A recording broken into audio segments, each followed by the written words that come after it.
If you like gorgeous, unique art styles, turn-based battles, skateboarding, cooking, and romance, look no further than Thirsty Suitors. Joining me today from Outerloop Games are game director Chandana Ekanayake and narrative lead Meghna Jayanth to give us more details about their new game. Hi all, welcome to IGN Summer of Gaming. Thank you so much. We're so happy to be here. Yeah, I just want to point out we all have beautiful nails. I mean, so, yes, I'm so excited.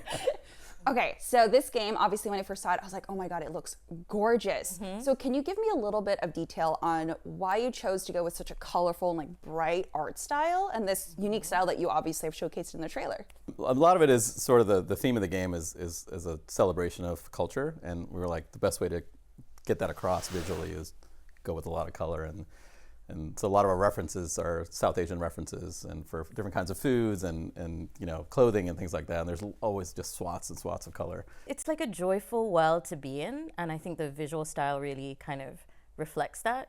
And it's so, and like the animation as well. You know, I think there's a real kind of like tongue-in-cheek quality to all of it. Like it's silly and over the top. Yeah. It's kind of an anime, actually. It is. That's why. I mean, that's also why while the colors are vivid, but also the animation and the sort of the sets designs are also pretty out there.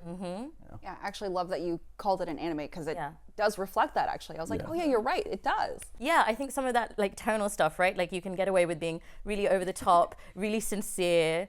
Kind of have these like kind of screaming emotional battles, but also these like heartfelt moments in a classic kind of sports anime style. Yeah, because you're kind of dealing, you're dealing with pretty emotional stakes, right? It's not like saving the world; it's like saving your relationship, facing up to your past, making up with your family. And so the three major things that you do in the game are battling, but it's not gory in any sense. You know, and they're kind of non-contact. They're a little bit choreographed battles, and cooking with your parents, like your mother, whose approval you can never get. Not a story that has anything to do with my own life in any fashion. And skateboarding as well. They're really low stakes, but they're really real ones, and they're very relatable ones, you know, like facing up to like the people whose hearts you broke, to your family's expectations, and like your first love, and your sister as well. So she's like a big figure in the game too. So obviously we talk about, you know, being able to make up with your parents, but is there a sort of path where it's okay to not forgive and not like make amends? Is that something that's in your story? This is the story of Jala kind of taking responsibility for some of her past mistakes, and certainly getting to call her parents out. But there are, you know, other characters who have different, you know, each one of her suitors also has their own sort of complex relationships with their parents. And I don't think we're out here selling the message of like, of course, you must always, you know, this is a must. Yeah. But I think in Jala's case, you know, there's a lot of love there. I mean, I don't want to give away too much, but like the final boss in our game is Jala's maternal grandmother, right? And that's so much more of a complicated issue. And there's the dynamics between her mother and her grandma. And so there is a sense of reconciliation, but also maybe, you know, I don't know whether grandma really fully changes. Well, that's the thing. It's like the player can, the player goes through changes through Jala's story, but not all the other characters might not feel exactly the same she does, you know. Yeah, so it's very much a story about hope that, you know, generational trauma can be stopped and, you know, maybe reconciliated, just because a lot of immigrants don't have that opportunity. So is that something that you wanted to represent with this story? Completely. You know, I think we also wanted this to be like a really joyful space for, you know, maybe like queer immigrant kids who I think we wanted to both represent the ways in which there is space for like brown queer joy in the world, and loads of people make that happen and that exists, but also a really wonderful like place to be for people who maybe don't have that with their families and aren't reconciled, right? Kind of going back to this idea of like these narratives of pain that I think all of us on the team were just kind of so tired of, like who are they really for? You know, we wanted to make something for kind of people like us. It was really nice to be able to write like a brown bisexual like woman in a game, you know. That's messy. It's messy. And has some I'm not that messy, but you know, of course, like Jala. So we've seen that dialogue choices are definitely plentiful in Thirsty Suitors. So do these affect individual battles or the whole story? Oh, yes. Yeah. There's a lot of like, you know, gentle background stuff. So even like your histories with certain characters can be kind of affected by your choices. But mostly all of the choices build towards these things called personas that we have in the game. So they're kind of 3 general paths that Jala can take, personality styles, which also affect gameplay and your build. And so I think we try as much as we can. Most lines in the battles are inflected by kind of dominant persona or your choices, which is I think really exciting. But there is also a core to who Jala is, right? You're shaping her story, you're shaping her personality and her responses. But ultimately, it is a story of like her reconciliation and coming home and sorting stuff out, So speaking of shaping Jala's personality, how did you come up with the mood system? Our moods are like status effects, like poison or frozen or whatever. We just found it more, I think it spells thirst is the thing I really wanted to do. So there's like. Absolutely. Yeah, so there's like, thirsty mood and impress mood. So you can try to impress somebody, they'll try to impress you.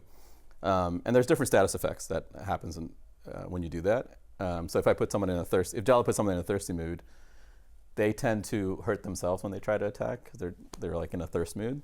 So they might randomly attack anyone in the battle, could be you or themselves, and that lasts a number of turns. And then while they're in a thirsty mood, you have a thirsty attack type that does more damage. The different moods also, you can cause someone to go into a mood based on your dialogue choices, or if their partner falls in battle, they might rage, and now you have to deal with that, right? And then like every so often, especially on the 6 X's are like they're kind of mini bosses that pace the rest of the game. So there's like figuring out what their main moods are, and that also changes through the course of the battle. So. You have to figure out like what's the best approach to that, and comes off based on what you know about them too. Yeah. So obviously we're talking about the core gameplay with turn-based battles, skateboarding, and cooking. So how do these all work together? We talked about the mood system, but how do all of these things come together for the gameplay that you've produced? Cooking came through because, for both of us, it's like a way for us to connect with our parents that we can't normally have these like deeper conversations with. But if we're in the middle of cooking and we're kind of thinking about that, we can have these conversations. That was sort of like the approach for the cooking. The cooking sections are kind of like fantastical wuxia, martial artsy, like spatulas are weapons kind of thing. And so there's so much energy in that. And so it felt really important to bring that energy into the writing as well. Also, cooking is our spaces where really huge emotional arguments happen between Jala and her mother, and in fact, it like kicks off the entire end of the game. And then the skateboarding. So your main ex, Tyler, who you were best friends with, and were on and off a relationship over the years. She's the hardest one to kind of reconcile with. So there's this. You really broke her heart. You really broke her heart. Yeah. And she wants to get into the skate park, which is run by this bear. A creepy costume. Bear mascot. Yeah. And there's a whole like. Worried about there's a whole weird cult, there's weird skate punk cult going on in there. So Tyler's worried about the kids in town, and so that's sort of is to try to like get into the skate park and like figure out what's going on there, and then report back to Tyler, and that's how that part ties into. So. Okay, cool. I actually really like that the main character isn't this just like super innocent person. Like obviously they did some wrong by some people, so it's a very refreshing telling. Yeah. And so I want to ask, so when someone finally does finish Thirsty Suitors' story, what do you want them to take away from that? I think the only thing that I really want from it is that I hope people enjoy it, and I hope they feel some kind of truth in it. And some kind of sincerity, and we put I think everyone on the team has put an enormous amount of like love and creativity into it, and I hope that comes across. Yeah, I think that the thread of all of it is the story, and we've seen players do. There's a lot more skating stuff you can do. There's more cooking stuff, and there's like other side quests and things. So that there's enough stuff in there. Oh yeah, you can battle skate punks. Your grandma is sending you suitors to try and get you arranged marriage all the way from India because she's meddlesome, and they ambush you over town. There's all kinds of, and there's so many mini games in it, like dancing going on. There's there is dancing. You can pet a dog.